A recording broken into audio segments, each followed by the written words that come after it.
दधाना कर पद्माभ्या अक्षमाला कमंडलू देवी प्रसीदतु मयि ब्रह्मचारिण्यनुत्तमा।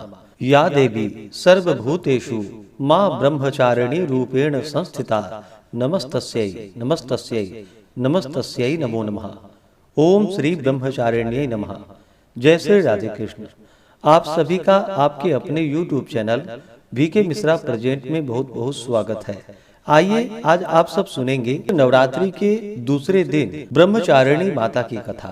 नवरात्रि के दूसरे दिन जो कि माता ब्रह्मचारिणी का पूजन किया जाता है, जो भी भक्त सच्ची श्रद्धा के साथ नियम और निष्ठा के साथ नवरात्रि के दूसरे दिन माता ब्रह्मचारिणी की पूजा करते हैं, इनकी अर्चना करते हैं। माता ब्रह्मचारिणी की पूजा करने से माता दुर्गा का यह दूसरा स्वरूप, जो कि भक्तों और सिद्धों को अनंत फल देने वाला है, इनकी उपासना से मनुष्य में तप, त्याग, वैराग्य, सदाचार, संयम की वृद्धि होती है।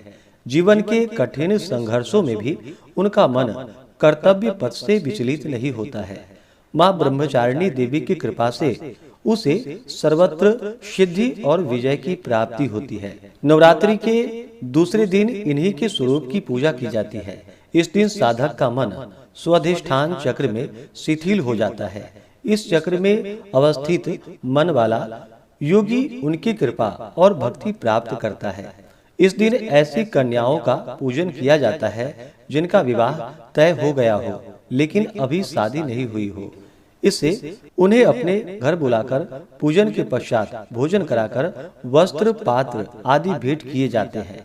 इस प्रकार करने से माँ ब्रह्मचारिणी का जो कि अति कृपा प्राप्त होता है। माता ब्रह्मचारिणी का पूजन विशेष करके जो कि गंध, पुष्प, धूप, दीप आदि से करनी चाहिए। साथ ही इनके प्रिय वस्त्र जो कि पीले वस्त्र तथा सफेद वस्त्र माता ब्रह्मचारिणी को अति प्रिय है, तो इन्हें अर्पित करनी चाहिए। साथ ही माता को नैवेद्य में विशेष करके दूध और दूध से बने हुए व्यंजन का माता को भोग लगाना चाहिए, जैसे खीर, मिठाई, पंचामृत माता को अति पसंद है। चीनी और गुड़ का भोग लगाना इस दिन माता को अति शुभ माना जाता है और इनका प्रिय है। इनका प्रिय पुष्प गुड़हल और कमल के फूल, ये फूल माता को अति प्रिय है।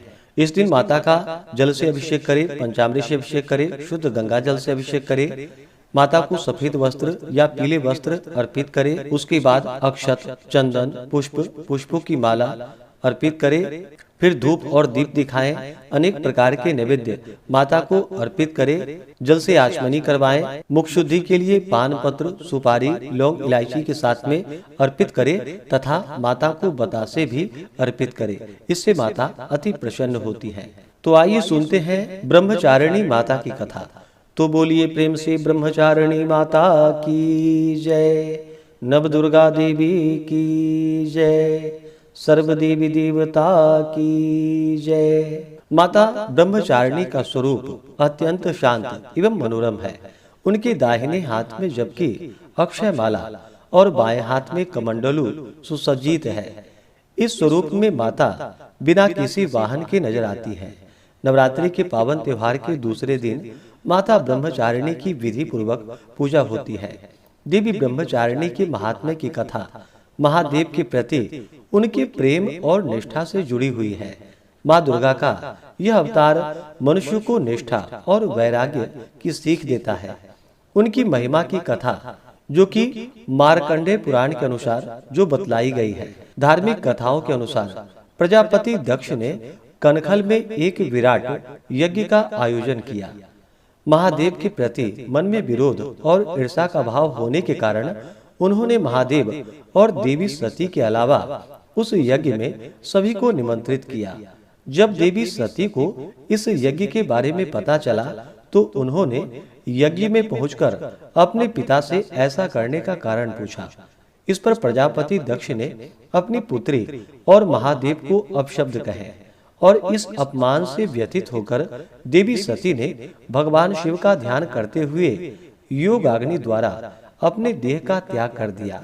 माता सती के आत्मदाह के बाद समस्त सृष्टि जैसे श्रीहीन ही हो गई थी और महादेव भी उदासीन हो गए थे। देवताओं ने महादेव की ऐसी हालत और दानवों के उपद्रव से त्रस्त होकर आदि शक्ति का ध्यान किया। तब देवी आदि शक्ति ने सभी देवगणों को आश्वस्त किया कि वह बहुत जल्द पर्वतराज हिमालय के घर कन्या के रूप में अवतरित होंगी। यही कारण है कि कालांतर में देवी ने हिमालय और मैना के घर में जन्म लिया। पर्वतराज की पुत्री होने के कारण देवी पार्वती शैलपुत्री कहलाई। ऐसी मान्यता है कि एक बार हिमालय ने देवर्षि नारद से देवी पार्वती की जन्म पत्रिका को ठीक से जांच करने का आग्रह किया।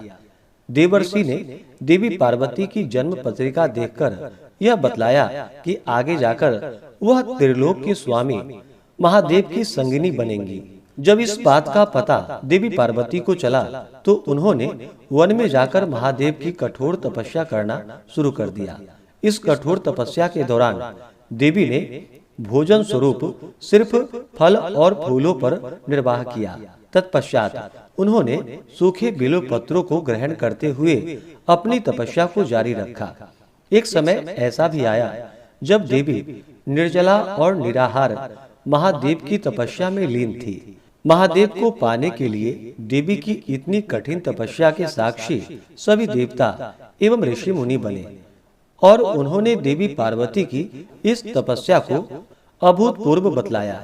जब देवी की कठिन तपस्या के कारण उनका शरीर कमजोर हो गया, तब सभी देवताओं और ऋषियों ने इस तपस्या से प्रसन्न होकर उन्हें यह आशीर्वाद दिया कि उनकी सभी इच्छाएं पूरी होंगी और उनका विवाह महादेव के साथ ही संपन्न होगा।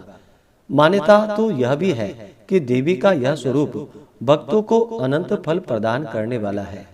इनके इस स्वरूप को समस्त विद्याओं की जननी माना गया है और इस स्वरूप में देवी सफेद वस्त्रों में नजर आती है। नवरात्रि के दूसरे दिन देवी ब्रह्मचारिणी की विधिवत पूजा की जाती है। इस दौरान जो कि दुर्गा सप्तशती का पाठ करना जो कि अत्यंत ही लाभकारी माना गया है। इसके साथ ही भक्त माता के विशेष मंत्र के द्वारा भी देवी ब्रह्मचारिणी की आराधना करते हैं।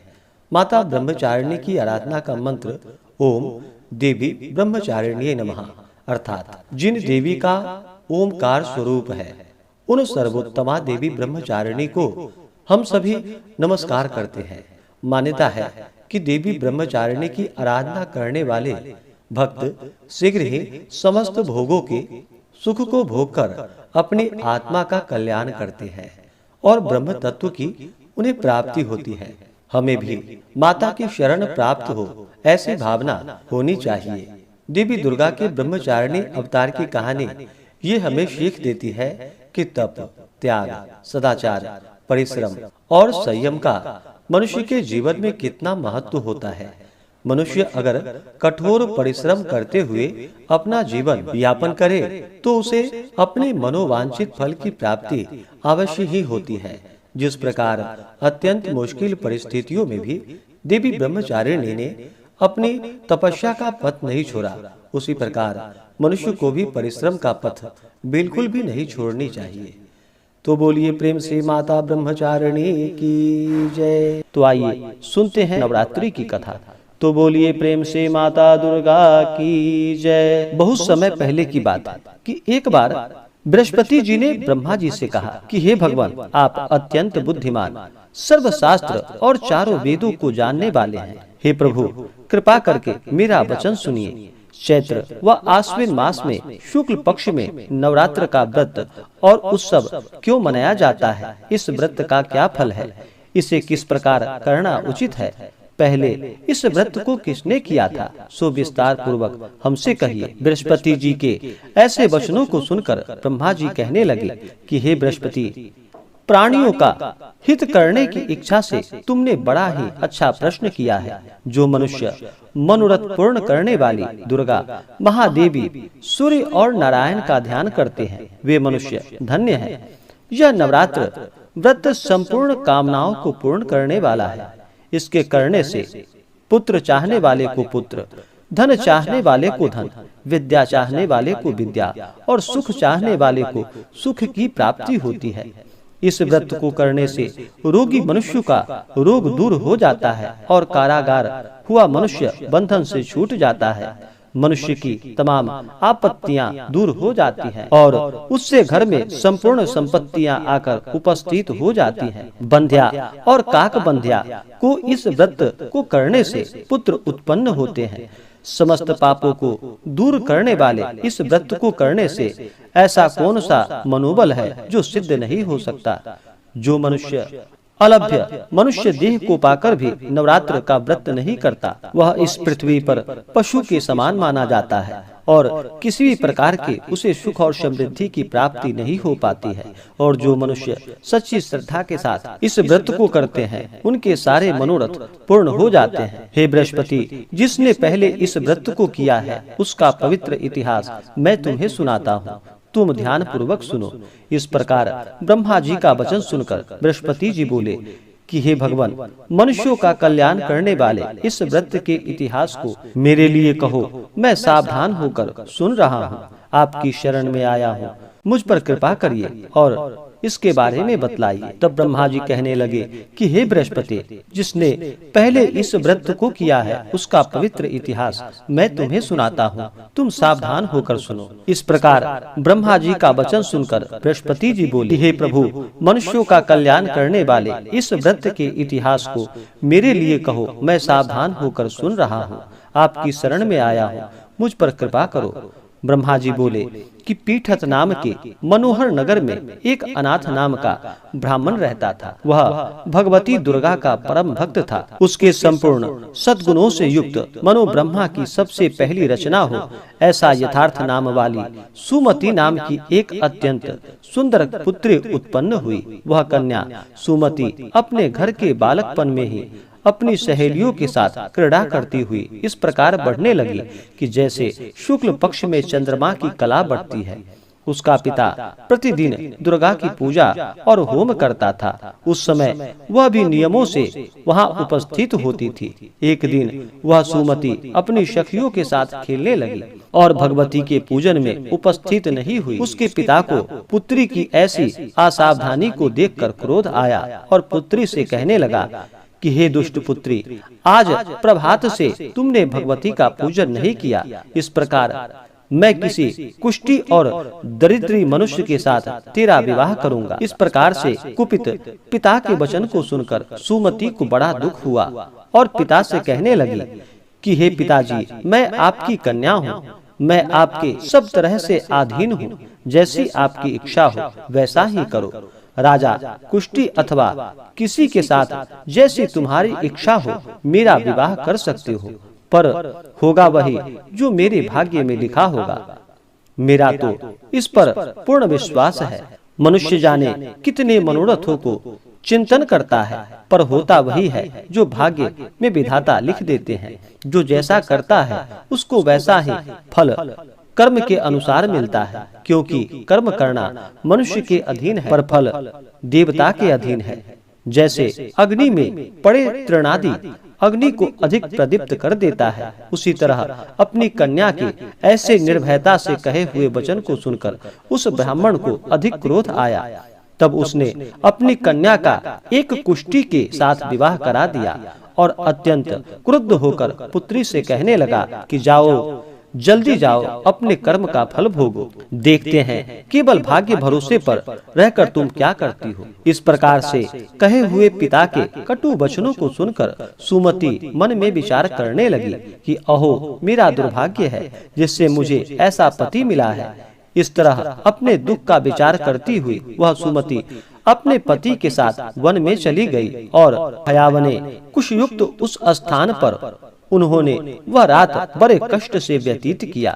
उस गरीब बालिका की ऐसी दशा को देखकर भगवती पूर्व पुण्य के प्रभाव से प्रकट होकर सुमति से कहने लगी कि हे दीन ब्राह्मणी, मैं तुम पर प्रसन्न हूँ, तुम जो चाहो वरदान मांग सकती हो।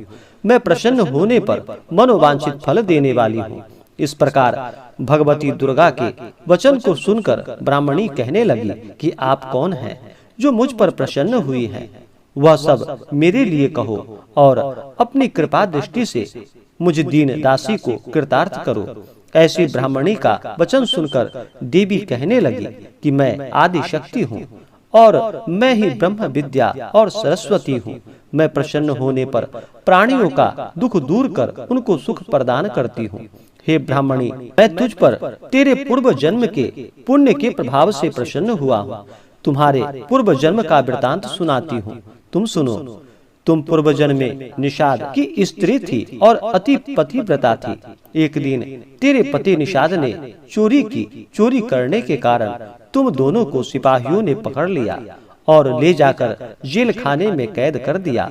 उन लोगों ने तेरे को और तेरे पति को भोजन भी नहीं दिया। इस प्रकार नवरात्र के दिनों में तुमने ना कुछ खाया और ना ही जल ग्रहण किया, इसलिए 9 दिनों तक नवरात्र का व्रत हो गया। हे ब्राह्मणी, उन 9 दिनों में जो व्रत हुआ, उस व्रत के प्रभाव से प्रसन्न होकर तुम्हें मनोवांछित वस्तु दे रही हूँ। इसलिए जो इच्छा हो तुम्हारी वह वरदान मांग लो। इस प्रकार माता दुर्गा के कहे हुए वचन को सुनकर ब्राह्मणी बोली कि अगर आप मुझ पर प्रसन्न हैं तो हे दुर्गे, आपको प्रणाम करती हूँ। कृपा करके मेरे पति के कुष्ठ को दूर कर दो। देवी कहने लगी कि उन दिनों में जो तुमने व्रत किया है, उस व्रत के एक दिन का पुण्य अपने पति का कुष्ठ दूर करने के लिए अर्पण करो। मेरे प्रभाव से तेरा पति कुष्ठ से रहित और सोने के समान शरीर वाला हो जाएगा। ब्रह्मा जी कहने लगे कि इस प्रकार देवी का वचन सुनकर वह ब्राह्मणी बहुत प्रसन्न हुई और पति को निरोग करने की इच्छा से ठीक है ऐसी बोलकर तब उसने पति का शरीर भगवती दुर्गा की कृपा से कुष्ठहीन होकर अति कांति युक्त हो गया। जिसकी कांति के समान चंद्रमा की कांति भी क्षीण हो जाती थी। वह ब्राह्मणी पति की मनोहर देह को देखकर देवी को अति पराक्रम वाली समझकर स्तुति करने लगी कि हे दुर्गे, आप दुर्गत को दूर करने वाली हो, तीनों जगत की संताप को हरने वाली हो, समस्त दुखों को दूर करने वाली हो, रोगी मनुष्य को निरोग करने वाली हो, प्रसन्न होने पर मनोवांछित वस्तु को देने वाली हो और दुष्ट मनुष्य का नाश करने वाली हो। तुम ही सारे जगत की माता और पिता हो कि हे अम्बे, मुझे अपराध रहित अबला की मेरे पिता ने कुष्ठी के साथ विवाह कर मुझे घर से निकाल दिया। उनकी निकाली हुई पृथ्वी पर घूमने लगी। आपने ही मेरा इस आपत्ति रूपी समुद्र से उद्धार किया है। हे देवी, आपको प्रणाम करती हूँ, मुझ दीन की रक्षा कीजिए। फिर ब्रह्मा जी कहने लगे कि हे बृहस्पति, इस प्रकार से उस सुमति ने मन से देवी की स्तुति की। उससे हुई स्तुति को सुनकर देवी को बहुत संतोष हुआ और ब्राह्मणी से कहने लगी कि हे ब्राह्मणी, उदालय नाम का अति बुद्धिमान, धनवान, कीर्तिमान और जितेंद्रिय पुत्र शीघ्र तुम्हें प्राप्त होगा। ऐसा कहकर वह देवी उस ब्राह्मणी से फिर कहने लगी कि हे ब्राह्मणी, और जो भी कुछ तेरी इच्छा हो वही मनोवांछित वस्तु मांग लो। ऐसा भगवती दुर्गा का वचन को सुनकर सुमति बोली कि हे भगवती दुर्गे, अगर आप मेरे ऊपर प्रसन्न हैं तो कृपा कर मुझे नवरात्रि व्रत की विधि बतलाइए। हे दयावंती, जिस विधि से नवरात्र व्रत करने से आप प्रसन्न होती हैं, उस विधि और उसके फल को मेरे लिए विस्तार से वर्णन कीजिए। इस प्रकार के वचन को सुनकर दुर्गा कहने लगी कि हे ब्राह्मणी, मैं तुम्हारे लिए संपूर्ण पापों को दूर करने वाली नवरात्र व्रत की विधि बतलाती हूँ, जिसको सुनने से सभी पापों से छुटकारा प्राप्त होता है, मोक्ष की प्राप्ति होती है। आश्विन माह या चैत्र माह के शुक्ल पक्ष की प्रतिपदा से लेकर 9 दिनों तक विधि पूर्वक व्रत करे। यदि दिन भर का व्रत ना कर सके तो एक समय भोजन करे और ब्राह्मणों को बुलाकर कलश स्थापित करे और वाटिका बनाकर उसको प्रतिदिन जल से सींचे। महाकाली, महालक्ष्मी और महासरस्वती इनकी मूर्तियां बनाकर उनकी नित्य विधि सहित पूजा करे और पुष्पों से विधि पूर्वक अर्घ्य दे। बिजौरा के फूल से अर्घ्य देने से रूप की प्राप्ति होती है। जायफल से कृति, दाख से कार्य की सिद्धि होती है। आंवले से सुख और केले से भूषण की प्राप्ति होती है। इस प्रकार फलों से अर्घ्य देकर यथाविधि हवन करे। खांड, घी, गेहूं, शहद, जौ, तिल, खीर व चंपा के पुष्पों से धन और पत्तों से तेज और सुख की प्राप्ति होती है। आंवले से कृति और केले से पुत्र होता है। कमल से राज सम्मान और दाखों से सुख संपत्ति की प्राप्ति होती है। खंड, घी, नारियल और जौ तिल इनसे तथा फलों से होम करने से मनोवांछित वस्तु की प्राप्ति होती है। व्रत करने वाला मनुष्य इस विधान से होम कर आचार्य को अत्यंत नम्रता से प्रणाम करे और व्रत की सिद्धि के लिए उन्हें दान और दक्षिणा दे। इस महाव्रत को पहले बताई हुई विधि के अनुसार जो कोई करता है उसके सब मनोरथ सिद्ध हो जाते हैं। इसमें तनिक भी संशय नहीं है। इन 9 दिनों में जो कुछ दान आदि किया जाए उसका करोड़ों गुना पुण्य फल प्राप्त होता है। इस नवरात्र के व्रत को करने से अश्वमेध यज्ञ का फल प्राप्त होता है। हे ब्राह्मणी, इस संपूर्ण कामनाओं को पूर्ण करने वाला उत्तम व्रत को तीर्थ, मंदिर अथवा घर में ही विधि के अनुसार करना चाहिए। फिर ब्रह्मा जी कहने लगे कि हे बृहस्पति, इस प्रकार ब्राह्मणी को व्रत की विधि और फल बताकर देवी वहां से अंतर ध्यान हो गई। जो मनुष्य या स्त्री इस व्रत को भक्ति पूर्वक करता है वह इस लोक में सुख पाकर अंत में दुर्लभ मोक्ष को प्राप्त करता है। हे बृहस्पति, यह दुर्लभ व्रत का महात्म्य तुम्हें बतलाया है। फिर बृहस्पति जी कहने लगे कि हे प्रभु, आपने मुझ पर अति कृपा की है जो अमृत के समान इस नवरात्र व्रत का महात्म्य सुनाया है। हे प्रभु, आपके बिना और कौन इस महात्म्य को सुना सकता है। ऐसा बृहस्पति जी के वचन को सुनकर ब्रह्मा जी कहने लगे कि हे बृहस्पति, तुमने सब प्राणियों का हित करने वाले इस अलौकिक व्रत को पूछा है, इसलिए तुम धन्य हो।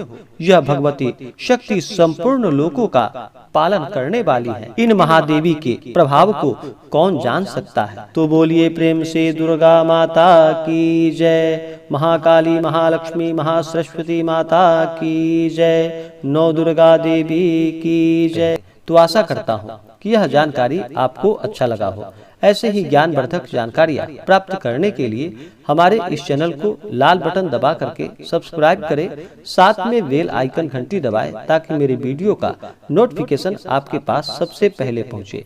वीडियो को लाइक और अपने मित्रों तथा दोस्तों के साथ शेयर करें। सुखी रहे और स्वस्थ रहे। जय श्री राधे कृष्ण। धन्यवाद।